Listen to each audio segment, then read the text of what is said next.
y'all, to Towers Take Live on Facebook, brought to you by Marco's Pizza, America's #1 pizza company, where you can always get a delicious double deal, 2 medium, 2 topping pizzas for $6.99. That's what Marco's does, and we appreciate it very much. And I cover the Georgia Bulldogs for DogNation.com, along with a host of other people. And I'm here today to take your questions on Facebook and tell you my thoughts and possibly give you some answers or two. I will be trying to get your comments going here in just a second. But in the meantime, lots to talk about. Georgia getting ready. Number 2 ranked. Moves up to number 2 this week in the AP poll, which surprised me a little bit. I think at the end of the day that they are second best team in the country this year. I don't argue with that. I mean, I'm the guy who picked them to win all their games. But, you know, I still a lot of questions to be answered. I think we'll get up. There's Bryce Dixon. Bryce said on Twitter he was going to be on here when I sent out a little reminder that we were going to be on here. There's the beautiful Mary Simonson here saying go Chippy. Thank you, Miss Mary. So, yeah, I'm excited about the game. I'm still getting chewed on a little bit by the Mizzou Nation by my comments in the Cover 4 last week, and then kind of a little bit of a back and forth since then on, you know, the city of Columbia. Really, I have no problem whatsoever with the city of Columbia, Missouri. I just hate the fact that Missouri's in the SEC, and, you know, they're an SEC East team, and, you know, here we are going, you know, to the gateway arch of the West to get there. John Pendergrass wants to know, here's a good question right out of the box, is Cade Mays starting? I suspect he will. John, now, as you know, Kirby Smart never announces starters before games. I think if you go by the depth chart that Georgia puts out, actually they've got Andrew Thomas still listed as starter. But I would imagine Cade Mays will.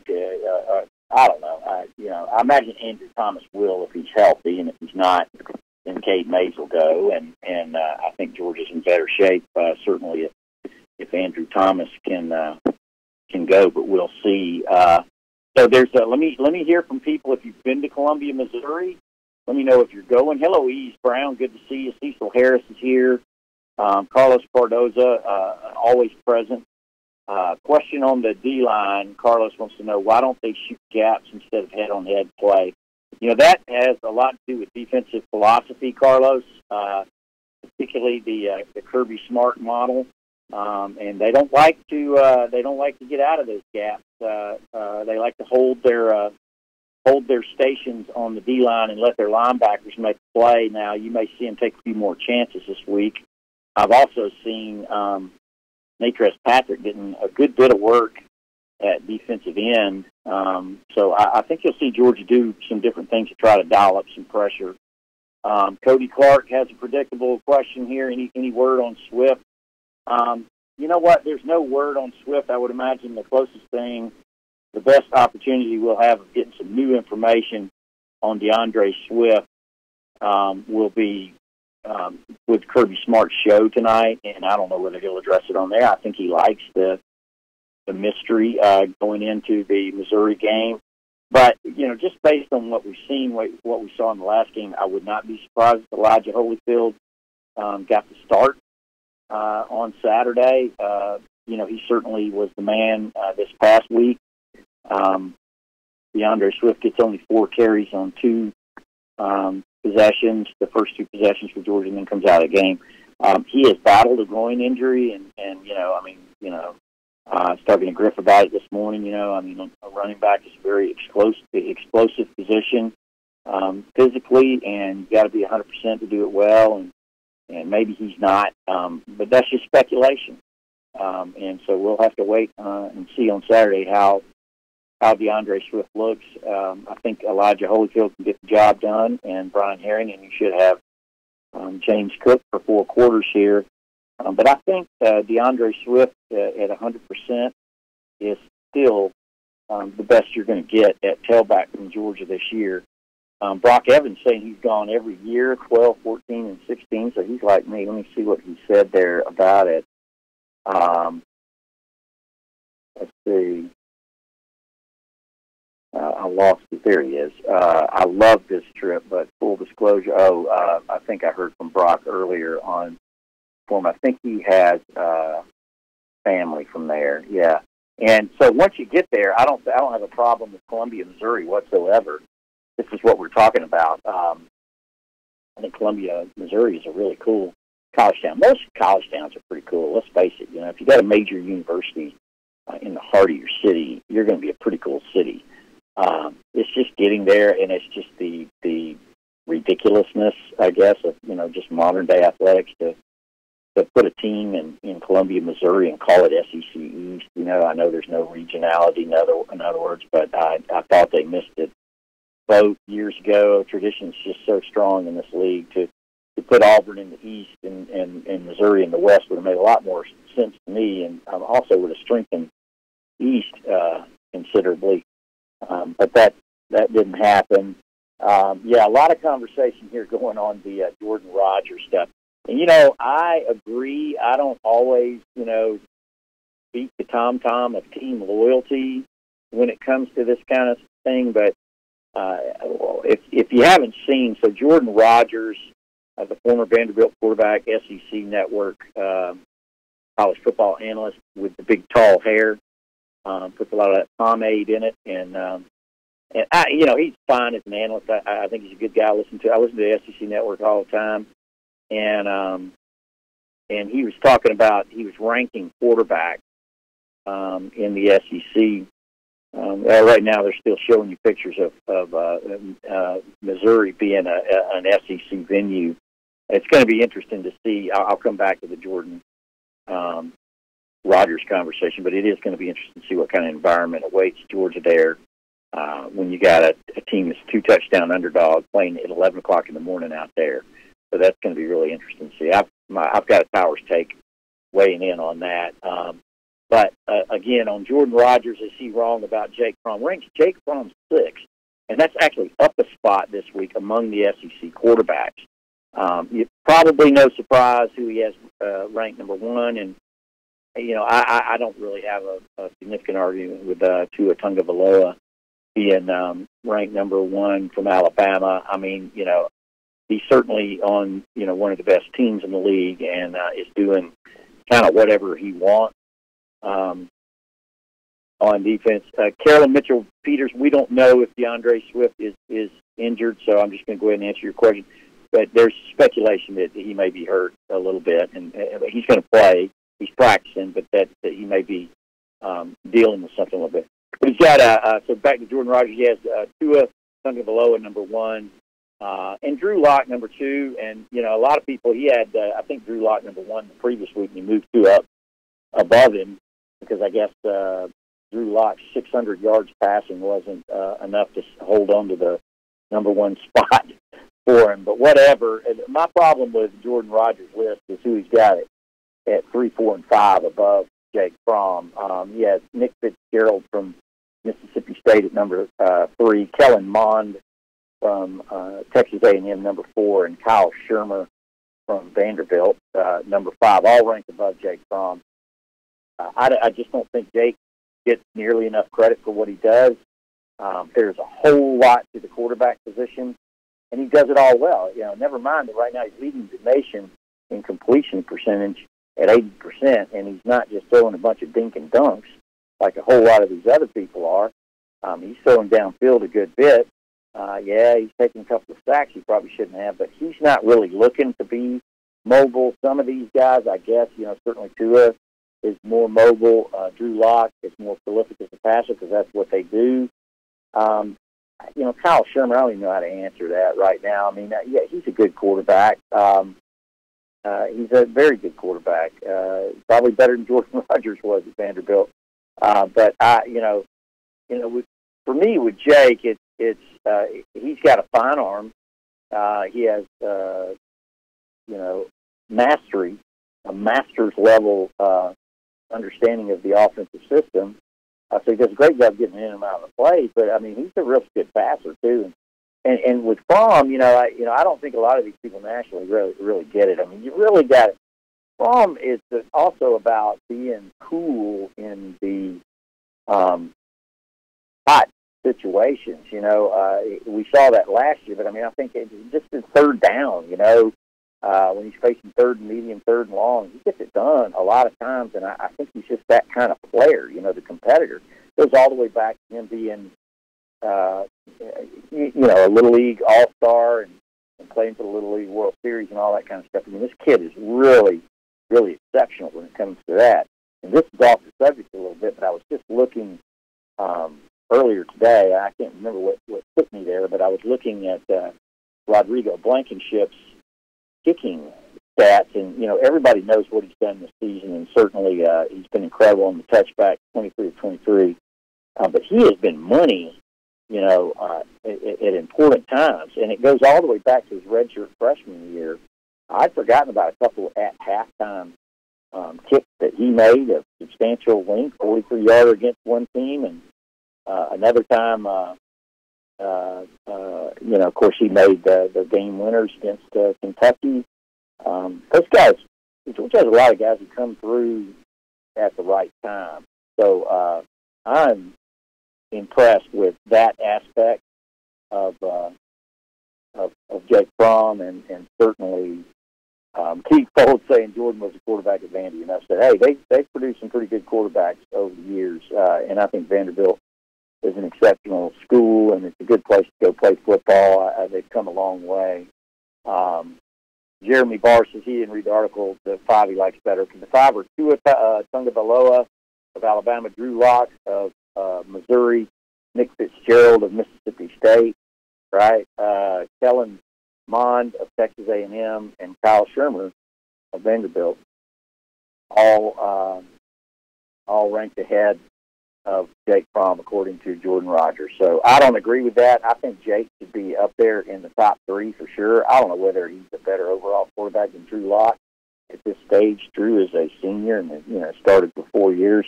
I think Jake Fromm would be every bit as good if he ends up staying here 4 years and starting 4 years. But I think he's pretty doggone good yet. Bryce Dixon wants to know what guys you think will travel to Missouri that haven't played. One that I'm really interested in seeing whether he travels or not is J.T. Dooley. J.T. Dooley is, of course, Derek Dooley's son, and he's a walk-on wide receiver for the Bulldogs, and I'm eager to see whether Georgia actually travels him. I'm guessing probably not. Georgia takes a lot of wide receivers with them on the road. They took 10 out of 70 at the South Carolina game. This is very similar to that, and there's a lot of competition at that wide receiver position. So I'm not sure if old J.T. Dooley will make the trip. I'll tell you who did make the trip. Vincent Barber Dooley did. I read somewhere, somebody wrote that the Dooleys, Vincent Barber, weren't going to go, but I exchanged text with Coach Dooley today, and they were on their way, and I'm looking forward to it. And he likes Georgia in this game, by the way. I'm sure he hopes, and JT hopes, that Missouri scores a lot of points and Georgia scores more, because Derek Dooley is in his first season as offensive coordinator at Missouri, coming there from Dallas. And let me tell you, I think Derek Dooley is a difference maker for Missouri. I think he's going to help them overall this year. I think Georgia has a lot better team, a lot better personnel, and I think they'll win this one. And, whether they cover the 14-point margin, I don't know. But I definitely think that they are good. Rick Olenek telling me my audio is terrible. I'm sorry about that. I can't control that. That's coming from downtown. We've had some issues with that, but as long as you can hear me, give me a thumbs up and let me know if you can understand what I'm saying. I have a loud enough voice that I could probably talk to you from without any audio on here. But yeah, he's Jake Fromm's a real deal, and I think he'll do a good job. Yeah, everybody's hearing me okay there. Sorry about that, Rich. Yeah. Well, more interesting on this list for me is to Jordan Rodgers has 7 and 8. He has Jarrett Stidham and Jake Bentley 7 and 8. In the preseason, I certainly would have put those guys higher. I guess he's seen stuff out of Nick Fitzgerald and Kellen Mond and Kyle Shermer that impress him. So anyway, I don't know what to make of that. And then, of course, there's the DeAndre Swift and J.R. Reed situations. I don't think there's any question both of those guys are going to make the trip. There was a lot of people that were wondering about J.R. Reed missing practice yesterday. But I think he probably my information is he's just got a little cold or something. And they gave him a day off, and I think he'll be fine. Tom McComber is saying he's wrong with most of his rankings, but no biggie.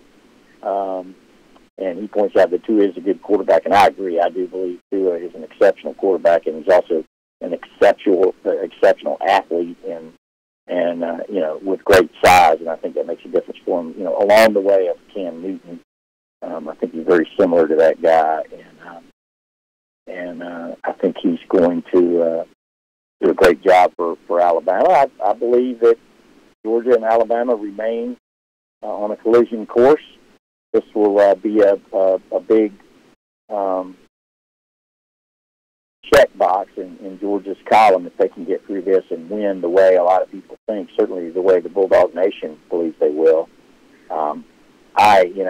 I've just been around the league for a long time. Maybe I got too much Larry Munson in me, but I still reserve judgment, and I would not be surprised, if Georgia gets all they can handle at Missouri on Saturday. Anytime you're playing on the road against a great quarterback, anything can happen, especially if he gets hot. They have great receivers, really good tight ends, good O-line, actually a good D-line. I mean, there's some matchup difficulties for Georgia on the D-line. They have two seniors that have been there forever.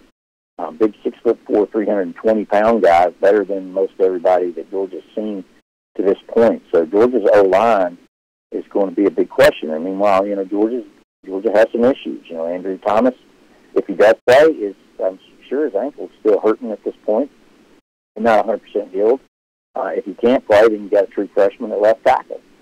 You got a redshirt freshman at right tackle. And this is a young team.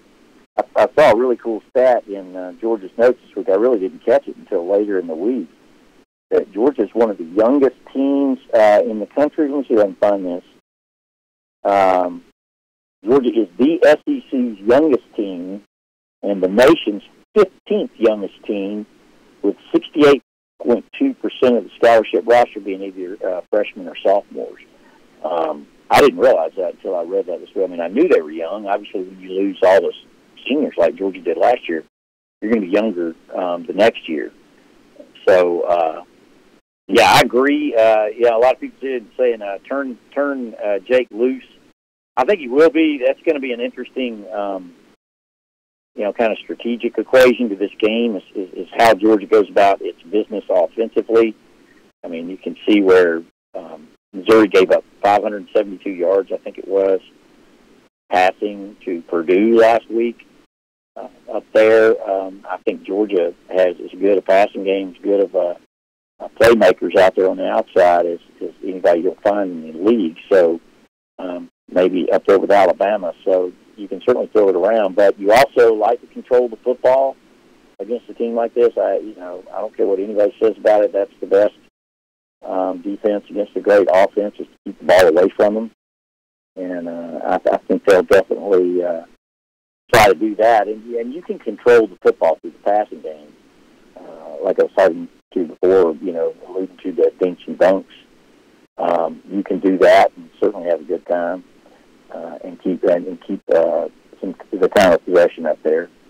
But Georgia will seek to be balanced, I'm sure. Generally, they've been around 200-plus yards in both rushing and passing every game, and I imagine they'll try to achieve something along that. Georgia averaging 45 points a game. They're actually averaging more per game than Missouri is at this point. Missouri's averaging 43.5, I think, something like that. And, traditionally Missouri always is one of the tops in the league. Derek Dooley's presence there has made them a little bit more physical. They run the football a little bit better. Let's see, they're averaging 200 yards on the nose rushing per game. Missouri is. That's way up for them. They have some good running backs, some good size, and some good line. So let me get your questions. I'll answer them to the best of my ability. Apologies for the not great sound. As long as you can hear me, that's good. Let's see some score predictions in here. LaShawn Big Boy Newkirk is looking for a blowout victory, 51-24. That's kind of similar to what you had last year, 53-28, and that's kind of what I see as well. I don't know what the over-under is on this. Somebody let me know if you know what the over-under is on this game, but I would generally vote the over because I do think there's going to be a lot of scoring in this. And, Georgia's defense, that's definitely one of the big question marks going in this game. How good are they at I like their secondary in general. I think Georgia's secondary is going to get better and better every week. And I certainly like the players they have there, but they're still kind of young. Tyson Campbell will be starting his fourth game, I assume, and he's got to get better. I've seen him chasing a lot of plays so far, but there's a reason that Georgia has him back there. Cody Ratliff says 48-17. Will go Dogs. Have you changed your last name to that, Will? Is that your real name? It says 66-31. Daniel Matt wants to know if there's any recruiting news. I don't have any, Daniel.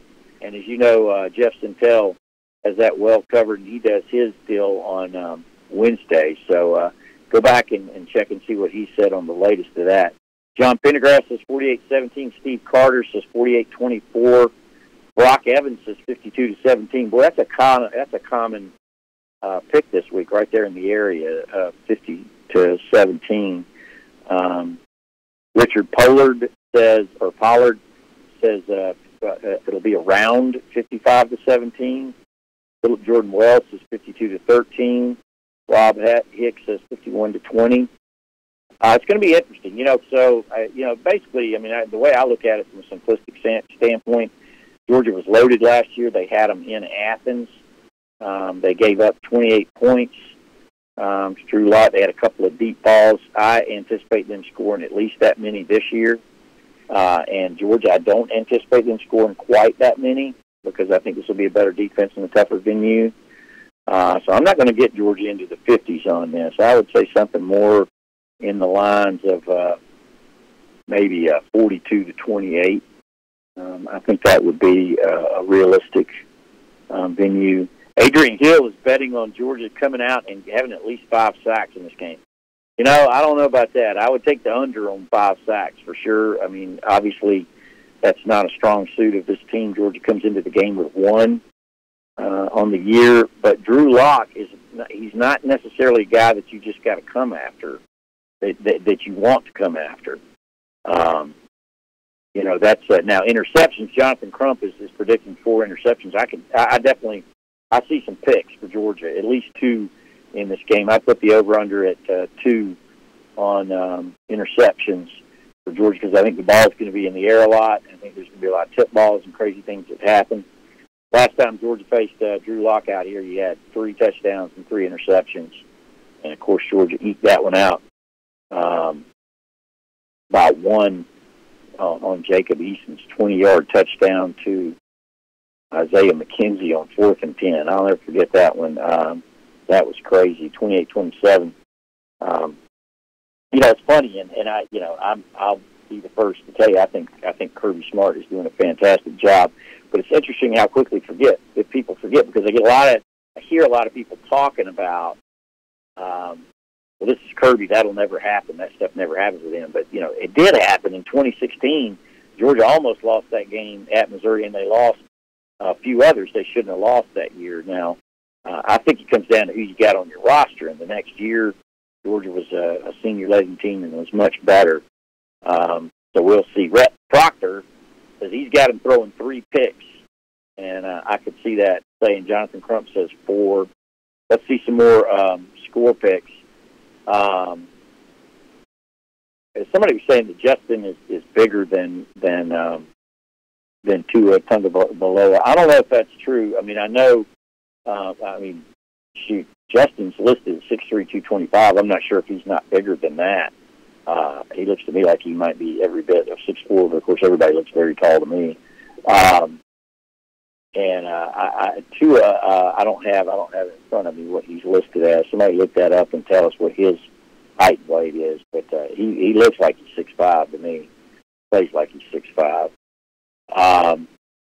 What else we got? So DeAndre Swift, I expect to play. J.R. Reed, I expect to play.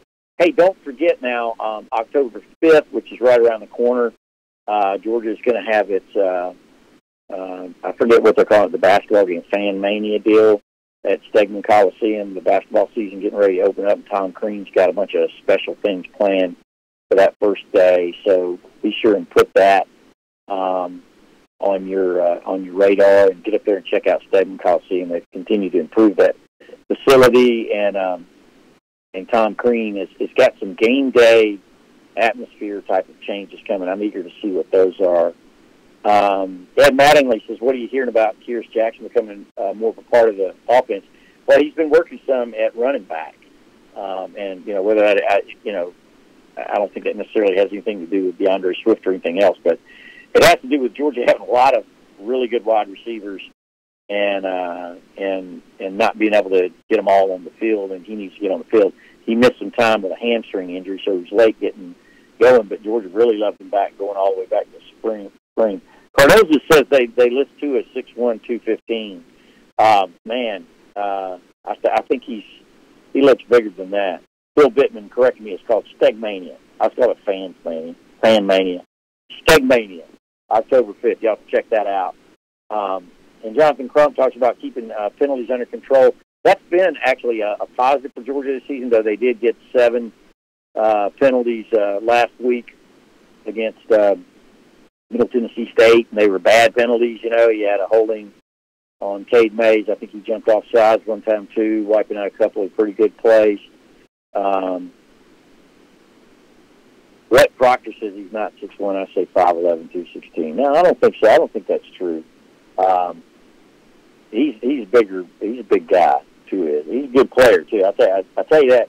I'll just say this no matter what. I think Tua is a good quarterback, and I don't necessarily take exception with Jordan Rodgers having him listed at 1 and Drew Lock at number 2, but I would solidly put Jake Fromm at number 3, not at number 6, where Jordan Rodgers has him, behind Kellen Mond of Texas A&M and Nick Fitzgerald of Mississippi State.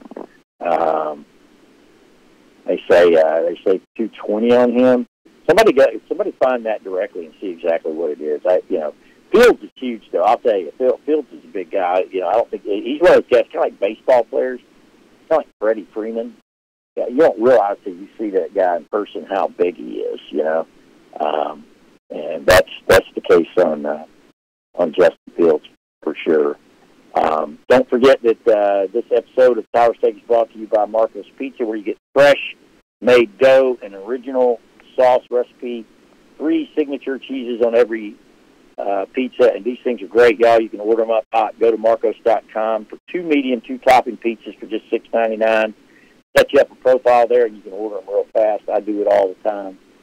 6'1", 218 is Tua, says John Anthony. Adrian Hill says Hurts is 6'2". I guess I didn't realize that. He just said he plays bigger than that. That's for sure. Mike Mizell. Mike, you might be joining us late. We've been having fun with Jordan Rodgers' quarterback rankings, which also has Jarrett Stidham and Jake Bentley 7 and 8 behind Fromm. I just don't agree with it whatsoever. But, hey, I tell you who's not worried about it is Jake Fromm, and we'll see how he does this weekend on the road again. He's been very, very good for Georgia on the road to this point in his career, and I think he'll do a good job again. The story of this game, I think probably more than anything else, is Missouri's defense. I think that's the factor that's going to most impact the final result. I mean, I think Georgia has a good offense. I think Missouri has a good offense.